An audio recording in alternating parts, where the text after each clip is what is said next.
Boonen in 7th position. There you see Billy Lyles and Willy Vopkin making their way to the start for the commencement of Heat 2. Aaron Nicol there with the Silkling KTM jacket on. That's Kurt Nichol's brother and mechanic, as we wait now for the riders to come onto the line for the second heat. 3 heats in all now in these World 500 Grand Prix, 25 minutes plus 2 laps, replacing the old 2-heat 40-minute system. Someone there has decided to take up a little bit of gardening as the riders line up. There is Jackie Martins, number 2 there in the world last year, riding the 4-stroke Husqvarna. As the 5-second bore goes up, the gate drops, and here they go again. Heat 2, up the start hill, into the corner, into the tunnel. This is where you can either make it or break it.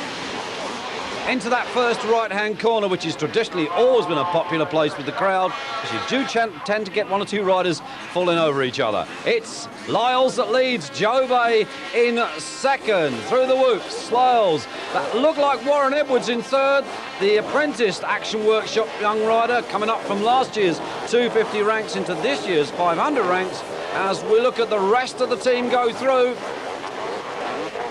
as you can see, very technical, those whoops. Everybody's made it through quite safely, but it's Lyles, Jobay, and that looks very much like Nicol now. Yes, indeed, Nicol, Kurt Nicol, the British rider. On number 9, the Austrian KTM into 3rd. So Nicol will be a lot happier with this start. Complaining bitterly about the gate to the jury here, but so far no action has been taken. But it's Nicol looking for a better point. He's going for Jobay on the inside, to the delight of the Parisian crowd. Nicol going after Jobay. Jobay hangs on. Well, I can assure you that the British fans here will be well and truly right behind Nicol. But at the moment, it's the American Lyles leading for the 2nd time today. And he's under pressure from the defending champion. Jobay goes into the lead. They head for the uphill jump. That's the road section where you cross the track to get to the trade stands. But Lyles comes back. Billy Lyles on the identical HRC machine pulls off. Well, we lost somebody there. 78 it was that went back to the paddock. Obviously some kind of problem. It was Franco Rossi, didn't finish the first outing either, so Rossi not a happy man. But at the moment, there's one that's a little happier than he was before. Kurt Nicol, the leader. Number 5, it's Lyles up the hill. And look at Boonen. The Belgium Johan Boonen, number 11 on the Kawasaki, has taken 2nd from Jobay. So Boonen has found some speed from somewhere, and he's found even more because he's now taken the lead. It's Lyles in 2nd, Jobay there in 3rd. Here's 4th place man Jeremy Watley, 5th now for Nicol. So Nicol has obviously made a mistake somewhere out of our vision. We look behind them, and there's the 4-stroke, the Husqvarna of Jackie Martins, number 2. And look at this.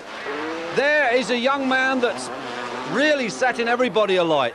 That's young Jason Higgs, the youngest rider ever to have qualified for a 500 World Grand Prix.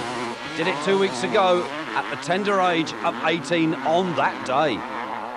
But Boonen has now dropped back into 2nd place. We're looking here now at Jobay, still occupying 3rd, and it seems to be a lonely 3rd for the defending champion. Looking back, there is Watley, there is Nicol, the 2 British riders together, 4th and 5th, and Martins is there in 6th position.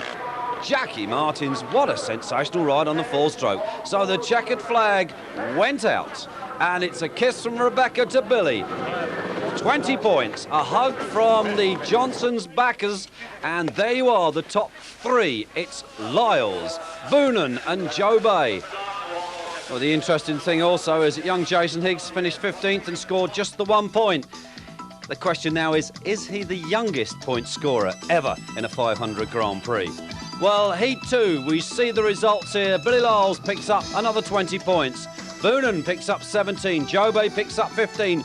Watley held on for 4th. Kurt Nicol held on for 5th. And Jackie Martins on the 4-stroke took 10 points in 6th place.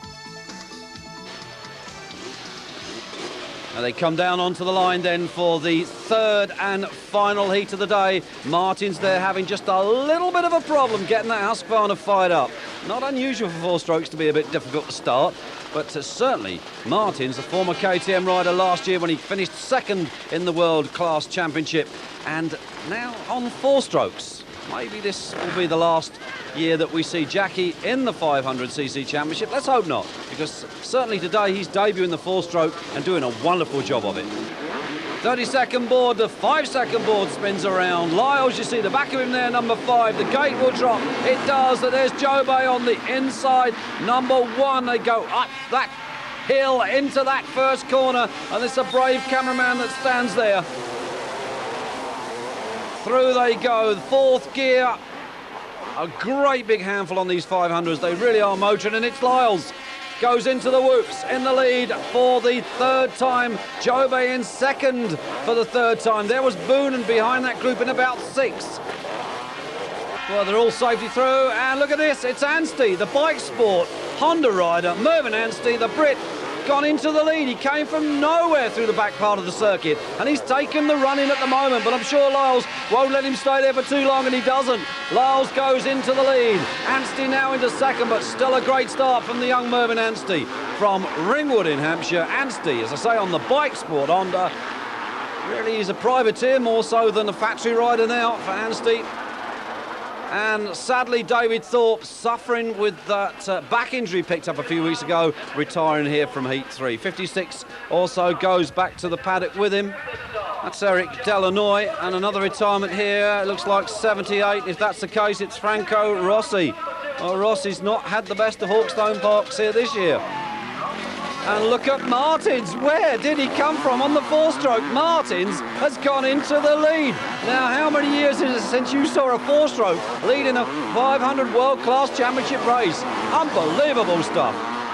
Schmetz going through. There's Gerard Smith, number 19, but this really is drama at the front. Number 14 charging very hard there, Ronnie Oosterhout.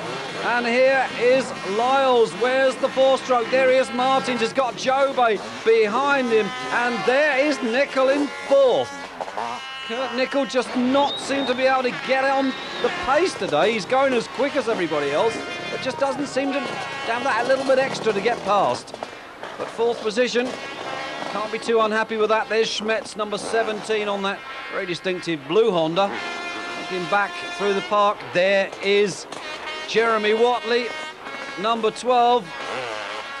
He's had a good day here, and if he finishes where he is now, that could take him to third overall. But look at this. It's Martins once again challenging for the lead. Husqvarna, the Swedish four-stroke machine. Listen to the mellow bellow as it roars up the Hawkstone hill. Wonderful stuff this is. Jobay, number 1, the defending champ, now has Martins behind him, so Jobay's beginning to put on a bit of a sprint. Wonderful shot here of the Hawkstone Park circuit, reckoned to be some as the most grueling circuit in the world. Jeremy Watley, the Johnson's Action Workshop man, third in the first race, fourth in the second race. Very gnarly and whoopie-dooey. They come through. We're looking at each rider. There's Gherkins, number 3. Gherkins, the overall winner here last year, but Lyles takes the win. 3 out of 3 for Billy Lyles. Surely that's got to make him really smile. Wife Rebecca gets a hug. So does Mr. Johnson's get a hug. But there you are, the top 3 from race 3. So it's Lyles then, Schmetz and Jobay. And the good news is from the British camp that young Higgsy scored himself 1 or 2 points in that last race. Well, I hope you enjoyed your day here at Hawkstone Park. I know we did. We'll see you again soon.